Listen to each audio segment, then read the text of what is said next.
Bonjour à tous, au programme de cette nouvelle revue de presse, l'assurance emprunteur sera bien résiliable chaque année, la fin de la taxe d'habitation pour tous pose des questions de budget, et un rapport suggère une réforme de l'assurance vie pour booster l'investissement dans les entreprises.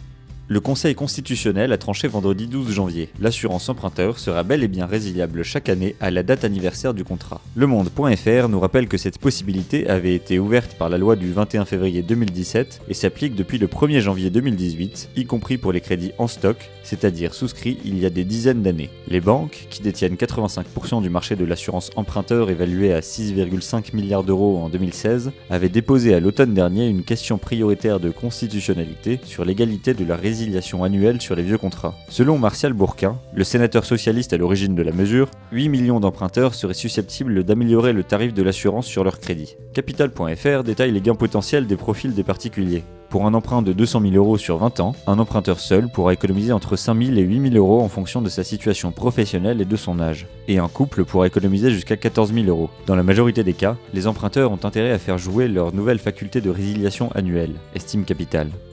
Le 30 décembre dernier, Emmanuel Macron affirmait vouloir étendre la fin de la taxe d'habitation concernant 80% des Français à l'ensemble des contribuables d'ici 2020. La dépêche.fr nous rapporte que cela représenterait au total 18 milliards d'impôts en moins, ce qui pourrait poser un problème de financement. Interrogée sur le sujet, Jacqueline Gourault, ministre déléguée auprès du ministre de l'Intérieur, avait évoqué la mise en place d'un nouvel impôt plus juste pour compenser cette perte. Bruno Le Maire a alors précisé vendredi 12 janvier qu'il n'y aura pas de nouvel impôt pendant le quinquennat, contredisant Madame Gourault. Cela n'enlève pas le problème du financement de la réforme, et Challenge.fr a interrogé François Ecal sur le sujet, spécialiste des finances publiques. Il nous explique que ne pas créer de nouvel impôt n'empêchera pas d'augmenter des impôts déjà présents, et la piste de l'augmentation de la CSG n'est pas écartée. Il s'agirait alors de permettre aux collectivités locales de moduler leur taux de CSG afin qu'elles puissent garder une autonomie sur leurs recettes. Le gouvernement réfléchirait à réformer l'assurance vie. Les Échos.fr nous rapportent que le député Jean-Noël Barrot et la dirigeante d'entreprise Alice Zaguri, chargée par le ministre de l'économie et des finances Bruno Le Maire de donner des pistes pour améliorer le financement des entreprises,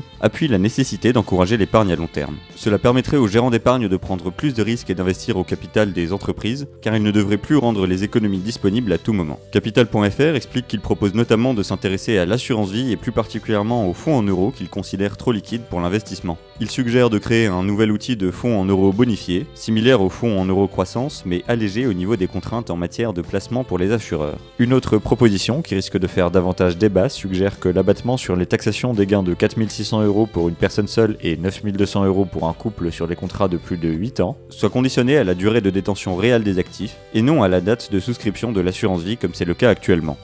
C'est tout pour cette nouvelle revue de presse, on se retrouve très vite pour un nouveau point sur l'actualité des finances.